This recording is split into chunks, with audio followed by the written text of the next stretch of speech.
It's going to be real tough for us to talk about all the things we want to do in state government if we can't have strong jobs in the economy.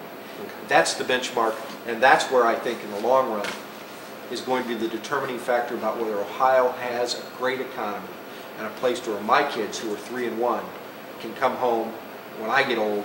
All right, save that for the end. Save that. Let's get to this one because I'm running out of time. All right. Kim Weissman, who is the Ohio Power Sitting Board Director, says, I know there are very strong views on either side of the coin. And she's talking about wind turbines here. Right. She said, wind is coming whether you want it or not. Now, I have been an advocate for wind power for quite some time, and I will tell you that, and another statement she says, rather than look at these facilities and see ugliness, I see prosperity, she says. Well, I don't even see, I see, not only do I see prosperity and economic opportunities, but I also see something that actually looks pretty cool if you would just give it a chance. And how strong is the proponent in the county? Because I know that we want to do it here in our county. Well, that's a specific question that I don't know that I can answer, but I can talk specifically about the concept of bringing wind and what we did. Let's and we got maybe 1 minute to talk about it. Okay. Let's talk about what. Give me your wind pitch. Okay. Because I want to hear it. Wind is a good idea. It is part of a renewable energy portfolio that we need to have. The key to successful wind energy and wind development is good neighbor policies. It's going to be determined about where you put them, how you manage them. It's about management. If you set a wind turbine right next to my house, it may cause me some problems if you're the neighboring landowner. Mm-hmm. But if you set it back and you set it away from the neighbors in a way that you manage that as a resource, it's probably going to be better workable. It's about management, it's about installation, it's about common sense. And frankly, what I've heard from both sides, that seems to be a common sense, middle of the ground approach. That's going to be the solution to successful wind energy, not just in Champaign County, but around Ohio. So, and I get that. They don't want it close to their house. That seems to be the #1 thing. I don't want that close to my house. Less so much about seeing it or hearing it, but they're worried about it, falling over or ice being flung off, or broken ice throw, which apparently isn't as bad as you would think. When I heard about I never even thought about ice throw, but when I first thought about it, but then when I learned a little bit about how far it would go, it really doesn't go that far because the blades actually aren't turning that fast. So it's basically kind of an underhand pitch kind of a thing.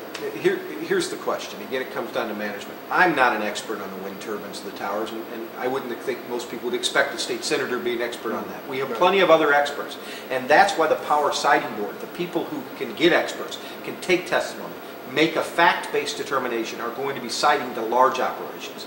Now, the neighborhood windmill, or the project that you're going to put to do your own house, that's going to be left to local zoning. And city council is actually going to start looking at zoning and regulations covering personal wind towers in Urbana, which I think is a great idea. We should have some kind of zoning law so that we're not messing up other communities somebody else's cable. That's TV. right. Other communities are zoning everything from solar panels to height restrictions. We've done zoning, and zoning generally works okay for that kind of thing. The zoning historically has it took Al Gore like over 10 years to get an okay to put solar panels on his house. I didn't know that. Yeah. I did not know that. He had been trying for so long. They gave him such a hard time because he didn't have, because he's, I've heard all of the inconvenience stuff. I've heard he's a pretty high energy user. He's a pretty high energy user, but and then they gave him a hard time because they wouldn't let him put the solar panels on his house. That was one of the reasons why he was such a high energy user, was because he couldn't get it zoned. I'm just again. It's amazing how much a small, the Board of Zoning Appeals can be, and it's a very small group of people. And how powerful they really are. There are certainly there's reasons to have good, strong local zoning. As an advocate for local control, I think that's where a lot of those decisions should be made. But when you're dealing with a larger operation, you need the science and technology.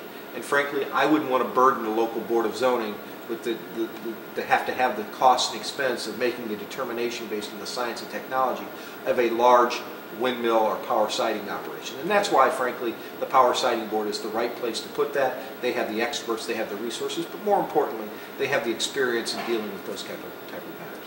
All right. Thank you very much for being on the show. Thanks for having Ohio me. Senator Kieth Faber, 78th District. 12th Senate District. 12th Senate District of Right. 78th Congressional for the Right. state rep. I'm sorry, I got my numbers mixed up there. 12th District, you are running. Good luck with your campaign. Thank you. And we're going to have you on the show Thanks. often, because these are all subjects I know that we're both passionate about, and whatever we can do to make it happen, let's try and do I that. appreciate it. We'll be back whenever you invite us. If people want more information about me or any of these issues, or to contact us, our website's www.kiethfaber.org. All right. Simple. It's me at org. Thank you very much. Thanks a lot. All right. Have a good